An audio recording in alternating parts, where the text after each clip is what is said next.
Hi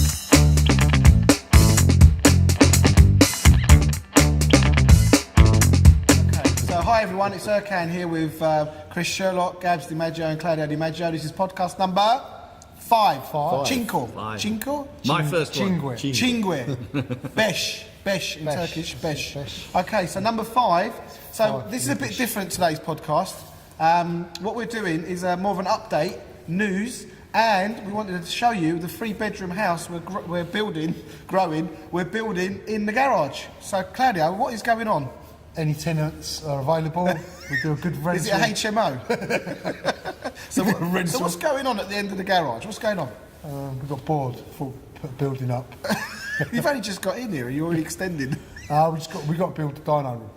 So we're a little bit behind, but we need the dyno room done sooner than later. So why is the dyno looking like it's some kind of bunker? I mean, why have you gone that?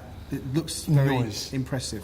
Noise for the outside of the building and noise for the inside of the workshop. Right. Just so it's a nicer working environment inside here. Yeah. And we don't make no noise on the public outside. Yeah. Okay. So for those of our listeners and audience, what does a dyno do? What are you doing with it? Is it called a dyno? Is that the proper term for it? Well, is that the short?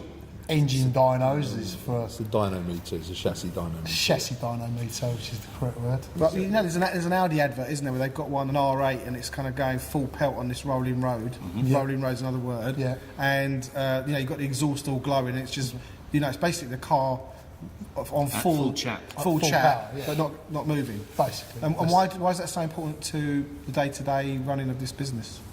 Just because of the products that we do, like the cars that we do. The performance side of it, monitor power on cars, make sure they're doing what they're meant to be doing. And if they're not, find out why, or enhance. So it's a measuring tool, essentially, isn't it? Yeah. Exactly what it is. And also it allows you to do things that you can't really, like for example, you can do live mapping. Yeah. You can actually tune a car. You can hold the car in a certain position, power-wise, without it running off up the road. If you're on the road doing it, you've only got a short time to do it, and it's illegal to do on the road.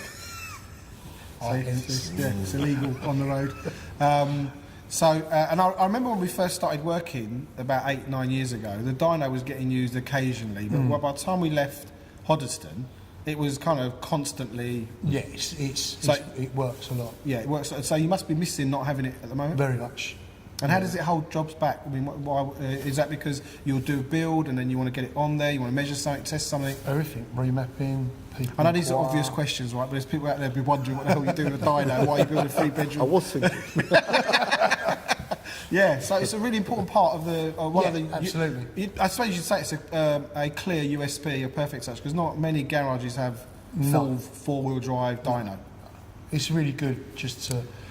Standard normal car. If you want to make sure there's nothing wrong with it, it's meant to be doing. The customer says, I think it's doing what it's meant to be doing, and we can put it on there, measure the power, and relate back and say, you are right. It is down on power, or no, I'm afraid it's doing exactly what it's meant to be doing.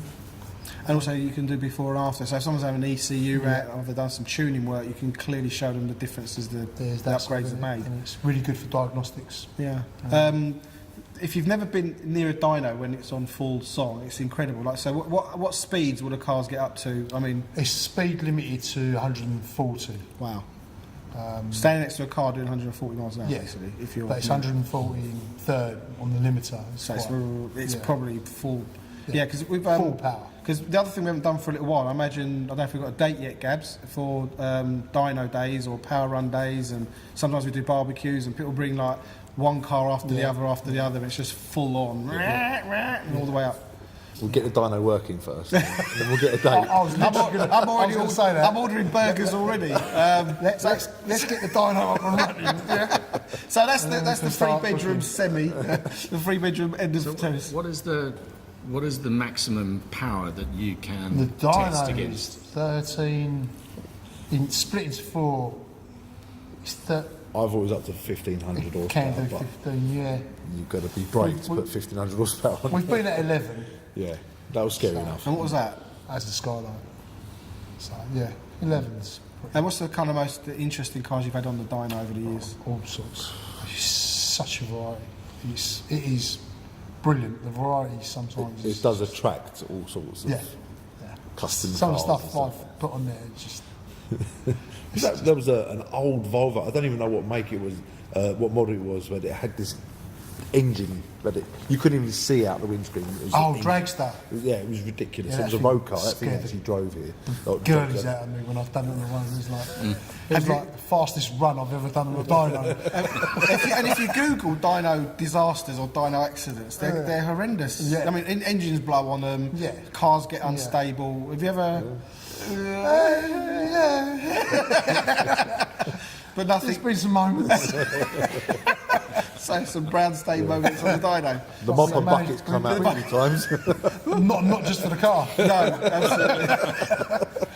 Oh yeah. So the dyno is on its way, and one of the things that is I guess a big draw for Perfect Touch clients and customers, is that they've got that facility there. It's a real plus, isn't it? Yeah, it is. Plus, we're really missing it at the moment. Yeah, big time. So when do you reckon? Today's what, the 31st of January, and It 2018. should have been running right now.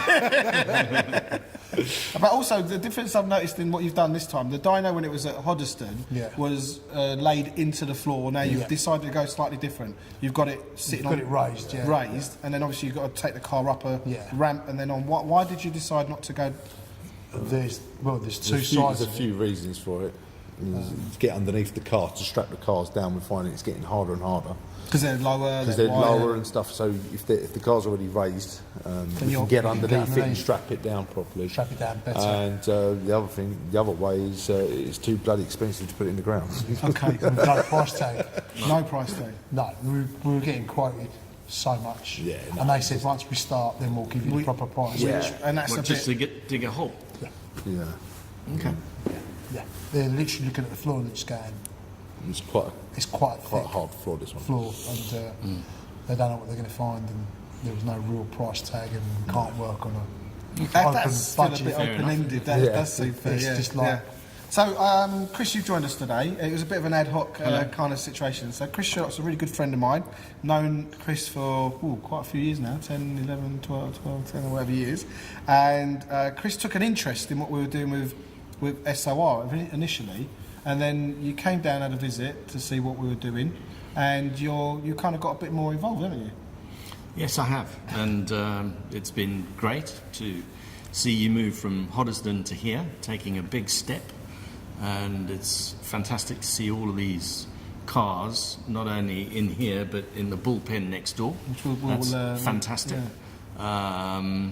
And it's just great to see you guys doing well and moving forward. And I'm sure that, in time, things will be even more successful. We'll be able to scale the business, and I'm here to help you do that and look for some funding in order to help you grow. Brilliant. And that's not only for you guys on this side of the fence, but also Raj next door, Erkan down the other end of the alley, and you see that? End of the alley. I like it. I've never heard that one before. But you're not just some guy who has walked off the street and started to talk about us scaling this business. Just give us a little background and what your a little bit of background to your skill sets and what. I have been in financial services for the past 30 years plus, just about. So was you like 8? 33. I was about 8 years old when I started. I've been a stockbroker. I've been in asset management. I have recently been in private equity and investing in essentially social enterprise. Yeah, and that's something responsibility type projects. So one of the things that you kind of really articulated in what's important to you is to see that you make a social impact as well as financial rewards and sustainable businesses and exactly projects. Right. Yeah, but you've got a passion for cars anyway. You already love cars. I have an underlying passion for cars, and developed really from when I was a child, growing up in Africa, and I've not really been able to sort of live that passion and live that dream in my work in any shape or form. I do a lot of window shopping and looking around. You know, haven't spent a lot of money really on cars. I did have a classic Jaguar XK150 drop head coupe a while back, but I kind of used it for about 500 miles a year for 3 years in a row after children arrived, and then I just thought, better somebody else, you know, has a good time with that car. Would you say it's one of the best cars you've had? One of the most memorable? It's certainly the most memorable, yes. One thing we ask everybody who comes on the show is, what was your first car? My first car was... Do you remember? Yes, I do, actually. That's not very nice. I do, and I'm going to be embarrassed to say it, but it was called an Opel Ascona, and that was basically a Vauxhall Cavalier from the early 1980s. Wow, and was that in South Africa? Yeah. It was my dad's company car, and once he'd used it for 3 years, it came up for sale, and I bought it. Yeah, I don't think they let them ones in this country. No. You certainly wouldn't let that one in here. But back then they were good news, as they say. So but you've had a passion for. I remember because Chris and I kind of we go for walks and runs every every morning. We're a little bit out of the habit recently, but we're getting back on it. But we start our day about 6 in the morning. We do an hour in the morning, and we clear our. Get some fresh air in, and we talk about ideas. And one of the things I realised is how much you love cars. And you when we started talking about SOR and Perfect Touch, and what our plans were, you immediately were interested in it, not just from a financial business type of side, but it's actually you like being around it. In fact, when you turn up, you're looking at all the cars, you're getting underneath them, and you're asking questions. That's real. For me, that's someone who's really enthusiastic. I'm really enthusiastic about performance cars, and I don't really have a favourite with respect to a brand, because as far as I'm concerned, they all do a pretty good job.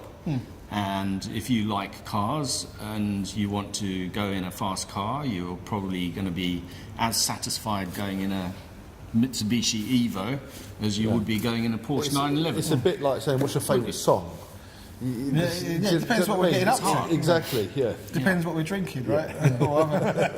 So, brilliant. So, well done. Thank you for joining us today.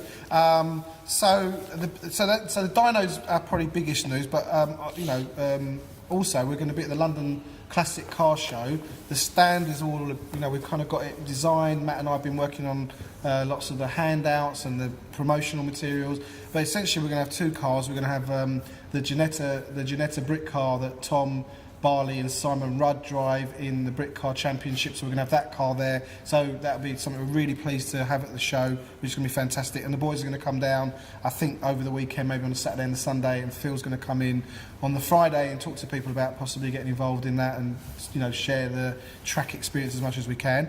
We're going to have a very special Lamborghini as well on the stand, which we won't say too much about now, but you'll probably want to come by and have a look. That's going to basically be brought in by Raj from Supercar Services, which so the dates for the London Classic Car Show are the 16th, 17th and 18th.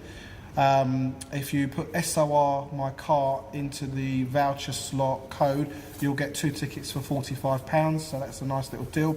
If you're coming down, let us know. We were going to do a couple of competitions, weren't we, Matt, for free tickets? But we haven't got a competition. Any ideas?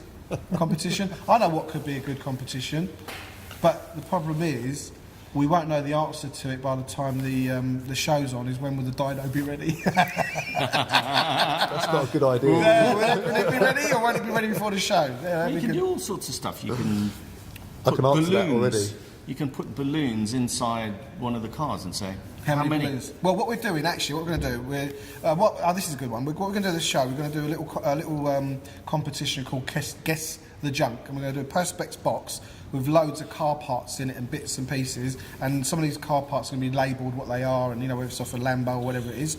Anybody who enters the competition gets £50 voucher from Perfect Touch, and the grand prize for that is a hot laps in the Brit car at Brands Hatch, date to be confirmed, and another £250 voucher from Perfect Touch towards ECU remap or services. Yeah. And- Or a and- tyre.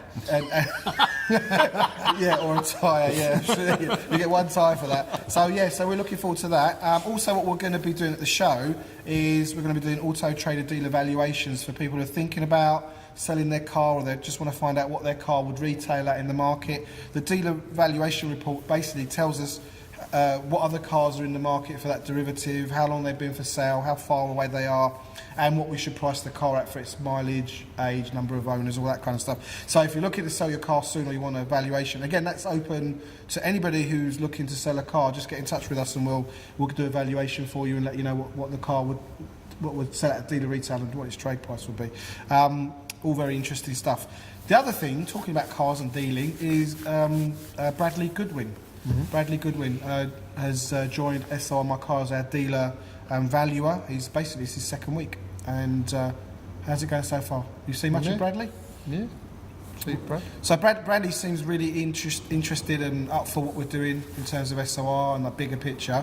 And you guys have known him for a little while, and he's a real asset to the team. Knows his stuff. So again, in terms of valuation and what we feel cars will achieve on sale is where Bradley's going to be of help. So that's Bradley. Anything else you want to talk about in terms of Perfect Touch and anything else you guys got going on? Next door. Next door. Okay. Oh, yes. So The bullpen. The bullpen. It's been about 2 or 3 months in the making.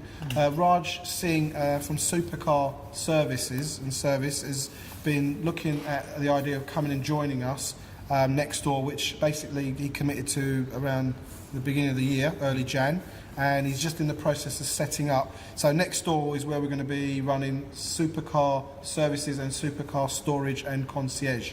Now, Supercar Storage is pretty obvious. Bring your car, leave it, and also what we can do, a lot of supercars need running, and supercar owners, not really happy about the car going up and down the road, and there's all sorts of liabilities and issues, so we can run them on the dyno. So that's a really fantastic service. And then also there'll be other associated concierge, drop-off, pick-up cars, detailing, wrapping, all that kind of stuff. So that's going to add a lot of extra bandwidth to what people can come to us for. And what we came up with, and really I think it was Gabs that kind of coined the phrase, was Auto Oasis, as in Auto Oasis Group. And under Auto Oasis Group we have SORmyCAR, car sales and brokering, Perfect Touch, sports and prestige car servicing, and Supercar Storage Service, and then the most special part of all of that, I'd say, is the Start Your Next Adventure podcast. So if you've got, if you're in car-related services, or you're a car enthusiast and you've got a story about cars, or you want to get involved in what we're doing here in terms of creating content, whether it's a build, a trackside, an adventure you're on, or anything like that, or anything newsworthy, we'd love to cover it and do more. Even just wanting to sell your car Or even at just a sell good your price. car. Yeah, exactly. The other thing is we're going to have all our TV video equipment at the London Classic Car Show, and we'll be interviewing people at the show and creating loads of content, and raising the profile of lots of different people at the show, and obviously giving everybody a good experience of what's going on at the show. So anything else to add about? Big step, isn't it? From one, we've gone from Perfect Touch, small garage in Hoddesdon, SOR came along, then we've moved, then Supercar Services, and also we're storing cars now. We're storing cars for a number of bigger companies that are kind of coming to us for overspill, especially during peak times. Yeah, but don't forget, you convinced them to have a Portaloo, like you have. It's not a Portaloo, it's a I know, Portakabin. it's a Portakabin, but it's a Portaloo. Well, we wanted more space for the cars, you see. So. Yeah, we wanted internal space. Yeah, exactly. So you did a good convincing job there, Well, I think also it's taking them out of an office into a Portaloo. Well done. Well, yeah, thanks for that. What's your Portakabin like? I love it. It's all right? Yeah. He's not in a workshop. No more dyno behind you going. Exactly, yeah. My office was next to the dyno. It's working for you. Do you know what I like about your one is when you sit where you sit, it looks like you're on a double-decker bus. You know, like in the old days, you had the big glass panels that you look I'll at. wave to him some wipers on when there. I'm shutting the door. I'll wave to him. No, it's nice. I The like roller it. shutter comes down. But he looks like the grumpy bus driver, doesn't he? Why are you so grumpy? What's wrong with you? It's just, I like being grumpy. But why? Nobody I likes enjoy being- it. When are you not grumpy? Can you share that on camera? No, I can't say. When I'm driving your car. Yeah. Okay. But you are grumpy. Have you seen any sought any help around it, or? Yeah, I have. It's made me worse. It's the same person you went to. Yeah. So the site's getting bigger. So we're taking on some more storage areas, aren't we? So we've got more area for storage, more area You've for done your first storage deal. first storage, and we've got a second one on the way. Yeah. So it's happening, isn't All it? good. Yeah. Things are moving. Moving along. Things are moving. Also, if you check the SORmyCAR website, you'll see a lot, new stock coming on. So we're really focused on building the stock now. We've kind of been setting the scene, putting the systems and process, obviously the move, and getting ready for the show, and really establishing SOR as a brand is now coming together. So again, if you're looking to sell your car or you're looking for something, just let us know. We'll help you with that. Okay, what else? Are we done? Anything else you want to add? You've been quiet today, haven't you? Well, yeah, I've not really got much to say, so letting you do You're not as happy as your last job. time. Why are you not happy? Do you want to Look, tell people why you're not happy? I'm really cold right now. And of course, Did you have I'm dinner? hungry. Did you have lunch? Did you have lunch today? Yeah, I have had lunch. You got to Yeah, eat, thank Okay. Okay, all right. let's wrap this up. Yeah, I think we're nearly done. Anything else for you, Clad? No, all done. Thank you. No. No, all Thanks good. for joining us, Chris. Auto Thanks, Oasis. Chris. Yeah. That's it. We're on our way. Watch this We're on our space. way. Auto Oasis. It's a pleasure, guys. It's nice to join you and be part of the future success of this little group of people. Yeah, exactly. Little group of enthusiasts, I would say. Yeah, it's all about the passion. So thanks for joining us today. It's been a little bit different today, just giving you an update on what we've been doing, what's happening. Yeah, so thanks to Matt. Well, I haven't finished yet. I haven't finished yet. Why would you going to forget? Matt, you've been awesome as always. Anything you want to add? No, I think we've covered it all. As usual. Okay, you know what I notice? Whenever there's like 4 or more people that I know, they all gang up on me. Really? Yeah, under that they don't Is it bother. how it works? Yeah, 3 don't bother, but 4 they start getting a bit cocky. Oh, right. You want to take down the big bear. Oh, right. Oh, you may have noticed that I've had the shave, cut the hair, so... Wife was going to Yes. leave you, so you had no choice. You're now looking like you should look she's rather like, than damn, he cut his hair. like a bloody nutty professor like you Nutty used to professor. look. So listen, from the cutting edge of car innovation and passion, this is me, Erkan Ali, Claudio DiMaggio, Gabs DiMaggio, and our special guest, Chris Sherlock. Thanks for joining us. See you next time. Take care. Bye. Thank you. See you. Ciao. So, yeah.